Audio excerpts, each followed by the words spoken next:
Welcome to Humanity's Memory. In the dim corridors of history, where myth intertwines with memory, and the voices of the ancients echo across the centuries, there exists a chapter both riveting and tragic, the rise of the tyrants of ancient Greece. It is a story carved not only into stone tablets and broken pottery shards, but into the very soul of Western civilization. A story of ambition and betrayal, of hope and despair, of men who rose as saviors, only to become despots. And it begins, as all great epics do, with a society on the edge, yearning for change, yet unaware of the storm it was about to unleash. The fragile birth of the polis the 8th and 7th centuries BCE were a time of transformation for Greece. Out of the ashes of the so-called Dark Ages, small communities began to coalesce into city-states, or paleus. These were not mere geographical units. They were living organisms, pulsing with identity, pride, and aspiration. Athens, Corinth, Sparta, Megara, each polis grew like a star, burning with ambition and rivalries, both internal and external. But beneath this flowering of culture and civic life lay deep fractures. Economic inequality stretched like a fault line across the land. A wealthy aristocracy, controlling land and resources, wielded near total power. The common people, small farmers, artisans, soldiers struggled under the weight of debt, taxes, and exclusion from decision-making. In many cities, debt slavery bound the poor to the whims of the elite. Hunger gnawed at bellies, while hope withered in hearts. The polis promised freedom, but for many, it delivered chains. It was within this crucible of discontent that the figure of the tyrannos emerged. Unlike the monarchs of old, tyrants were not kings by birthright. They were opportunists, men of cunning and charisma, who exploited divisions within society to seize power. At first, they were hailed as liberators, champions of the common people against the arrogance of aristocrats. Yet, as history would so often remind us, the hand that offers liberation can just as quickly tighten into a fist of oppression. The word tyrant and its meaning today. The word tyrant conjures images of cruelty and brutality, but in its original Greek context, tyrannos carried no such inherent evil. It was a neutral term, describing a ruler who had taken power outside the lawful hereditary framework. A tyrant could be beloved or despised, merciful or monstrous. The power itself, unchecked and absolute, was the defining feature. This ambiguity is central to the story. For tyranny was not born from sheer wickedness alone, but from a very human longing, the yearning for justice, the desire for order, the hope for a voice in a world dominated by privilege. In their rise, tyrants embodied the frustrations and aspirations of the people. In their fall, they exposed the dangers of placing too much faith in one man's hands, the soil of discontent. To understand why tyrants arose, we must linger for a moment in the soil of ancient Greece, both literal and metaphorical. Agriculture was the backbone of society, yet it was an unforgiving master. A few bad harvests could drive small farmers into crushing debt. The wealthy aristocrats, with vast estates and access to credit, bought up land from the desperate, turning free men into tenants, or worse, slaves. Resentment brewed in the fields and villages. Meanwhile, advances in military technology were changing the nature of power. The rise of the hoplite phalanx, citizen soldiers fighting in tightly packed formations with spear and shield, gave ordinary men unprecedented leverage. These men risked their lives on the battlefield, yet often had no voice in the councils of power. It was an imbalance ripe for exploitation. Add to this the ferment of trade and colonization. Greek ships sailed across the Mediterranean and Black Sea, bringing wealth and ideas from distant shores. Merchants and traders, once marginalized, demanded greater influence. The old aristocracy resisted. The stage was set for disruption, and the tyrant was the actor who would stride upon it, the people's champion. At first, the rise of tyrants was rarely the result of sheer force alone. It was theater, strategy, and timing. The would-be tyrant positioned himself as the protector of the poor, the enemy of the elite, the man who understood the grievances of the many. He might cancel debts, redistribute land, or sponsor grand public works. He would walk among the people, speak their language, and embody their frustrations. For a time, hope would swell like a tide. Yet the paradox of tyranny is that it is built upon distrust of the existing order, while demanding absolute trust in one man. And absolute power, once seized, is rarely surrendered willingly. The first great experiment, one of the earliest and most famous examples, comes from Corinth, a wealthy and strategically vital city. In the 7th century BCE, a man named Kypselos rose to prominence. Born of humble stock but connected through marriage to the elite, Kypselos exploited divisions among Corinthian aristocrats. With popular support and perhaps the backing of disaffected hoplites, he overthrew the ruling family and declared himself tyrant. Kypselos' rule was remembered as relatively mild, even beneficial. He redistributed land, promoted trade, and adorned the city with monuments. The people, weary of aristocratic arrogance, welcomed his leadership. For a generation, Corinth prospered, but tyranny is a seed that, once planted, often grows darker in its second generation. When Kypselos' son, Periander, inherited power, the story shifted.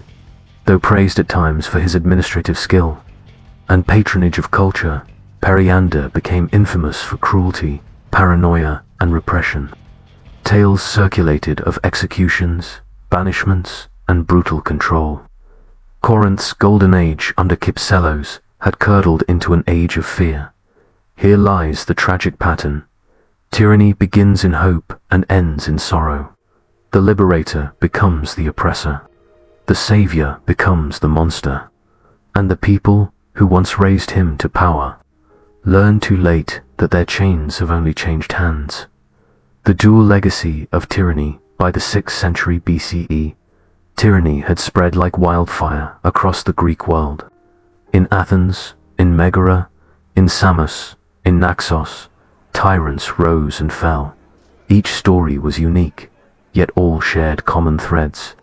They emerged in times of crisis, offered immediate relief, centralized power, and left behind a complicated legacy. For though tyrants often ruled with brutality, they also left tangible marks of progress. They sponsored temples and festivals, expanded trade routes, and invested in infrastructure. They gave voice, however temporarily, to those who had been excluded.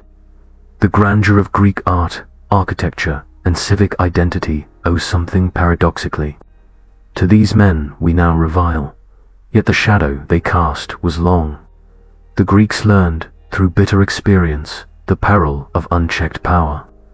Out of the ashes of tyranny would eventually rise one of history's most radical experiments, democracy. The very suffering caused by tyrants became the soil from which freedom would grow. The birth of tyranny in ancient Greece was no accident, no anomaly. It was the product of tension, inequality, and yearning. It was the story of a people torn between despair and hope, willing to place their faith in strongmen who promised deliverance. At first, the tyrants delivered. Then they devoured. As we turn to part 2, we will step deeper into the stories of these men, Kypselos, Periander, Peisistratus, and others. We will watch as they seize power, wield it with brilliance and brutality, and leave behind a legacy that would haunt Greece for centuries. Their tale is not only ancient history, it is the eternal drama of humanity's struggle between freedom and control, justice and power, hope and betrayal. Part 2. The first tyrants, the mask of the liberator, in the crowded agora. where farmers sold their olives and potters displayed their wares. Whispers carried faster than the smoke rising from the braziers. The whispers were of injustice, of hunger, of promises broken by the aristocrats who ruled with cold detachment. The poor strained under debts they could not repay.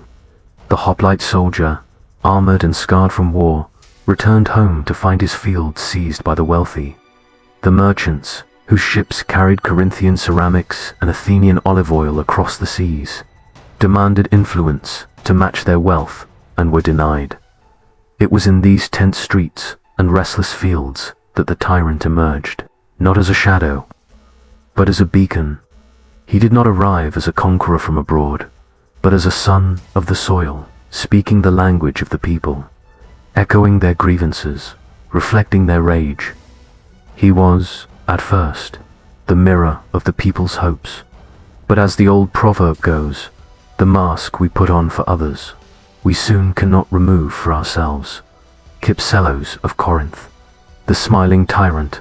The story begins in Corinth, the city of wealth, positioned like a jewel on the isthmus, controlling trade routes between the Aegean and the Ionian seas.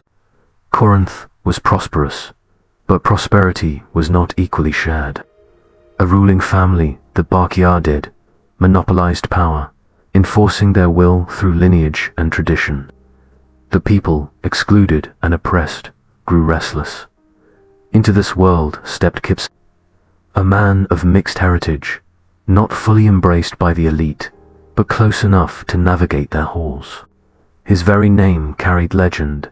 An oracle had once foretold that the child born to this family would overthrow the ruling clan. When Kypselos was born, the Bacchiadae sought to kill him. Yet, in a twist of fate worthy of myth, his mother hid him in a wooden chest, saving his life. This chest, or Kypsel, would give him his name, and one day, his destiny. When Kypselos came of age, he turned the simmering discontent of the people into a weapon. He presented himself as their champion, promising relief from the arrogance of the Bacchiadae. With the backing of hoplites and commoners, he struck. The Bacchiadae were cast down, their long reign shattered. Corinth had a new ruler, not of royal blood, but of cunning ambition. Kypselos ruled with what later sources would call a smile. His tyranny was relatively gentle compared to those who would follow. He confiscated land from the wealthy and redistributed it. He encouraged trade, commissioning ships that carried Corinth's influence across the seas. He sponsored temples, adorning the city with beauty that spoke to both piety and pride. To the common people, Kypselos was a liberator. To the exiled aristocrats, he was a usurper. For a generation, his rule was remembered as prosperous. Yet prosperity has a way of breeding both envy and suspicion, and it is in the second generation of tyrants that the mask of benevolence usually falls away. Periander, the descent into fear when Kypselos died. His son Periander inherited Corinth's throne. The transition marked a turning point from the smiling tyrant to the iron-fisted ruler. Periander was no mere administrator. He was a visionary and a despot, a man of sharp intellect and darker impulses. Under Periander, Corinth became a hub of culture and innovation. He sponsored the arts, invited poets to his court, and fostered the economic growth that turned Corinth into a superpower of the Greek world. His reign witnessed ambitious projects, including attempts to create a canal across the isthmus, a feat centuries ahead of its time. He was admired by some as a leader of brilliance, counted among the 7 sages of Greece for his wisdom. Yet brilliance was not enough to mask cruelty. Periander ruled through fear. His paranoia drove him to brutality. Tales abounded of executions, confiscations, and the silencing of dissent. One chilling story tells of how he consulted another tyrant, Thrasybulus of Miletus, asking how best to secure his rule. Thrasybulus, in a silent gesture, led him through a field of grain and, as they walked, cut off the tallest stalks, a warning that the greatest threats are always those who rise too high. Periander understood. He eliminated rivals, leveled, ambition, and ensured no one in Corinth could challenge him. The city prospered, but its citizens trembled. Periander's reign demonstrated the paradox of tyranny: order achieved at the price of freedom, prosperity built on blood. His name became synonymous with both cultural greatness and cruelty. The shadow he cast would linger long after his death, a warning of how quickly the liberator's promise curdles into the tyrant's fist. Peisistratus of Athens, the master of theatrical power. If Corinth gave Greece its first great tyrants, Athens gave tyranny its most theatrical. The city of Athens, destined one day to become the cradle of democracy, was in the 6th century BCE a cauldron of strife. Aristocratic families vied for power, while the common people, weighed down by debt and exclusion, cried out for relief. Into this turmoil stepped Peisistratus, a man whose genius lay not only in ambition, but in spectacle. Peisistratus was a soldier, a populist, and above all, a master of image. His rise to power was nothing short of dramatic theatre. On one occasion, he staged his return to Athens by riding into the city in a chariot, accompanied by a tall woman dressed as the goddess Athena. To the awestruck people, it appeared as though the goddess herself had blessed his rule. It was deception, but it worked. The crowd, hungry for hope and divine sanction, welcomed him as their leader. Like Kypselos before him, Peisistratus positioned himself as the champion of the poor. He reduced the power of aristocrats, offered loans to farmers, and sponsored public works that beautified Athens and provided jobs. He promoted the worship of Athena and Dionysus, cementing a cultural identity that would define the city. The Panathenaic festival, celebrating Athens' patron goddess, flourished under his reign. Yet, beneath the festivals and temples, there was steel. Peisistratus was no stranger to violence. He exiled rivals, seized their lands, and consolidated power through force. His rule, however, was remembered as relatively mild compared to other tyrants. The people of Athens, for a time, tolerated, even admired him. His sons, Hippias and Hipparchus, would inherit his rule, and with them, the story would turn once more toward blood and betrayal. The tyrants bargain. The stories of Periander and Peisistratus reveal the essence of tyranny. It is a bargain struck between the people and the strong man. The people, desperate for relief from aristocratic oppression, surrender their freedom in exchange for promises of justice, prosperity, and protection. The tyrant, once elevated, delivers some of these promises, but demands absolute loyalty. In return, over time, the promises fade, but the demand for loyalty grows. Fear replaces hope. Chains replace freedom. What makes the tyrant so dangerous is not merely his power, but the fact that he is born of the people's own desire. Unlike foreign invaders or hereditary kings, tyrants rise from within, using the language of justice to cloak ambition. They are the reflection of a society's wounds, and their reign is both a cure and a poison. The first tyrants of Greece, Kypselos, Periander, Peisistratus, revealed the double-edged nature of tyranny. They were builders as well as destroyers, patrons as well as oppressors. Their legacies are etched in marble and blood, celebrated in festivals and cursed in whispers. They remind us that the line between liberator and oppressor is perilously thin, and that the promises of salvation often come at the cost of freedom. In Part 3, we will journey deeper into the spread of tyranny across the Greek world, to Athens, under Hippias and Hipparchus, to Samos, under the ruthless Polycrates, and to other cities where strongmen rose and fell. We will witness how tyranny, once embraced, sowed the seeds of rebellion, and how the Greeks, through struggle and suffering, began to imagine a different path, one that would lead, eventually, to democracy. Part 3. The spread and the dark legacy The web of tyranny expands. The story of tyranny did not end with Corinth or Athens. Like fire leaping from one dry field to another, the pattern spread across the Greek world. From the bustling ports of Ionia to the sacred islands of the Aegean, tyrants rose with startling regularity. They promised order in chaos, relief in despair, greatness in obscurity. Each new tyrant, like an echo of the first, carried the same paradox, hailed as a savior, feared as a ruler. In Samos, in Megara, in Naxos, in Syracuse, the tale repeated itself. These men were not monsters at first. They were cunning, pragmatic, often charismatic. They understood that to seize power, one must first seize imagination.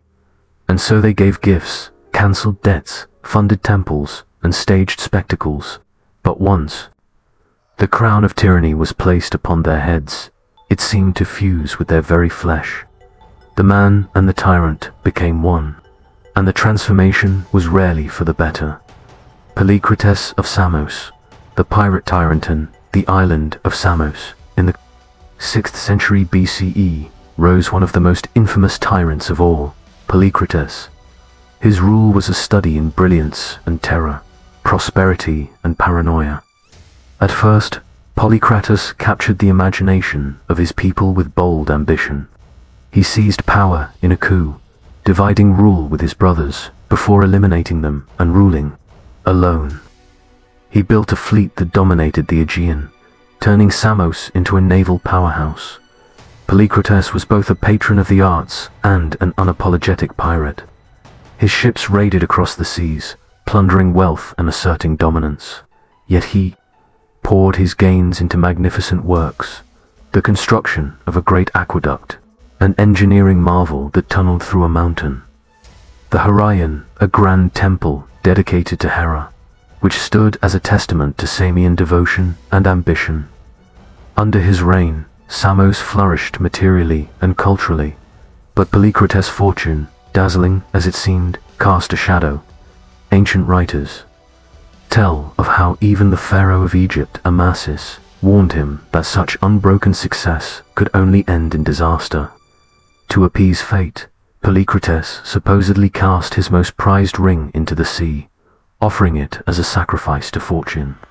Yet when a fisherman returned the ring to him, found in the belly of a fish, it was seen as a sign that no man could escape destiny.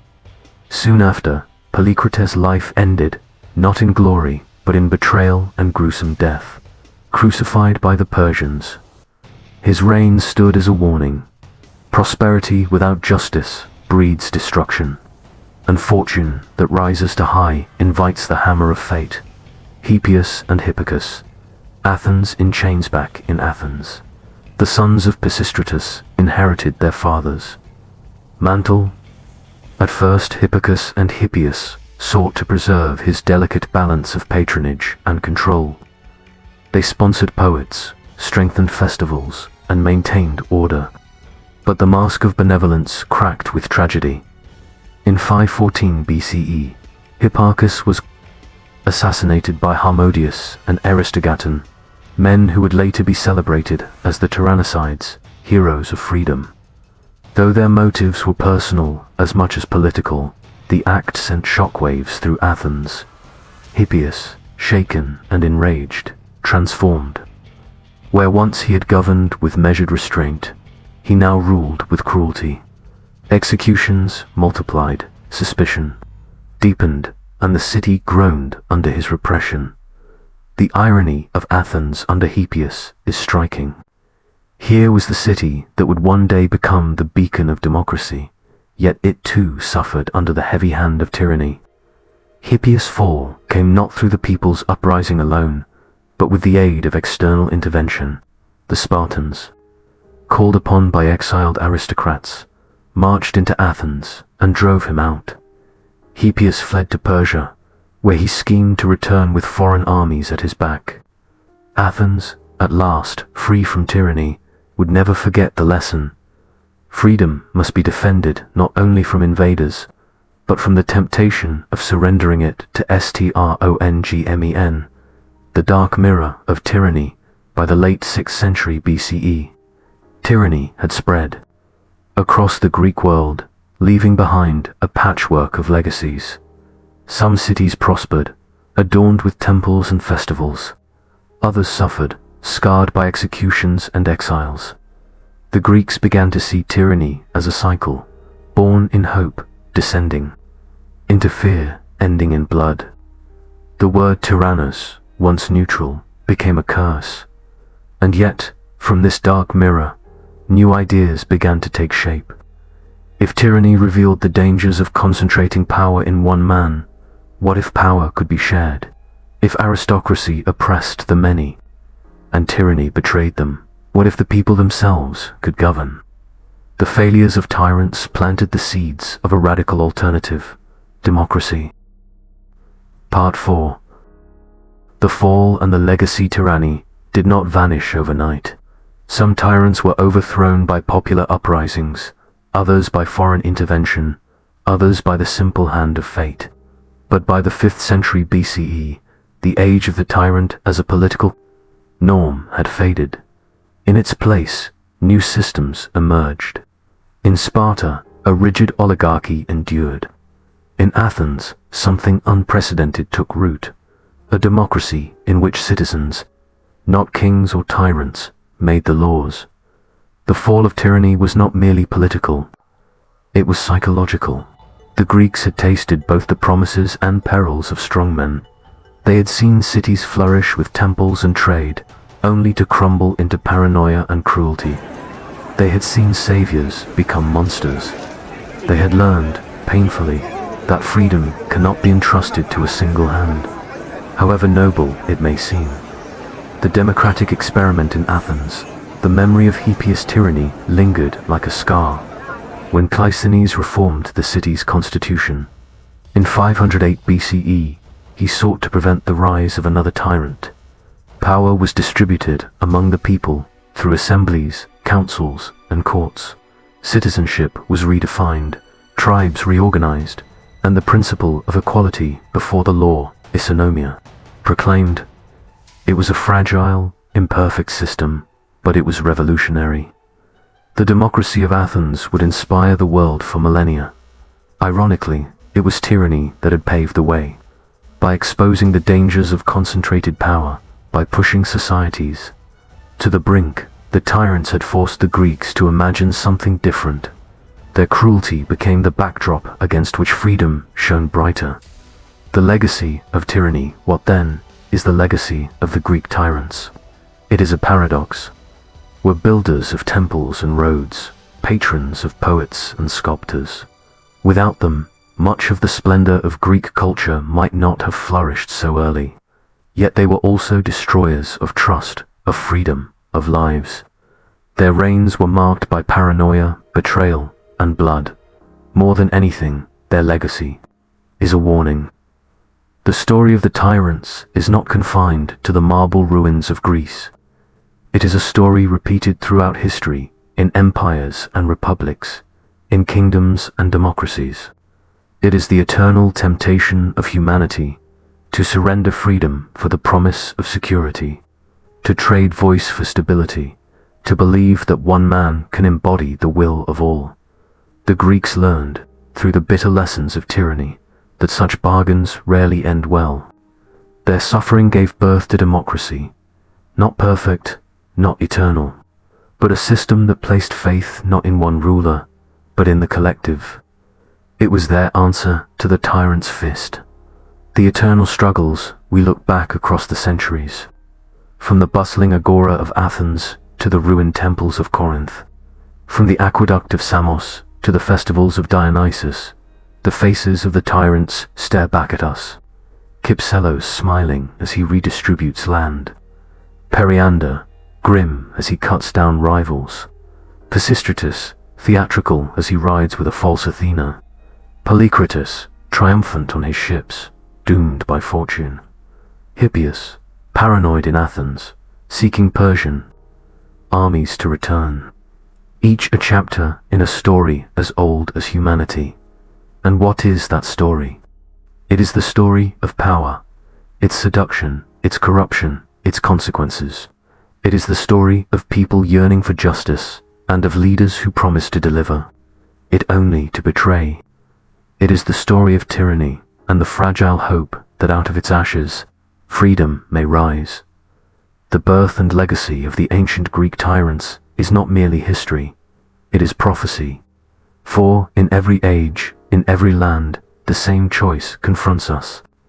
Will we place our trust in the hands of one or in the strength of the many? Will we repeat the cycle or will we learn from it?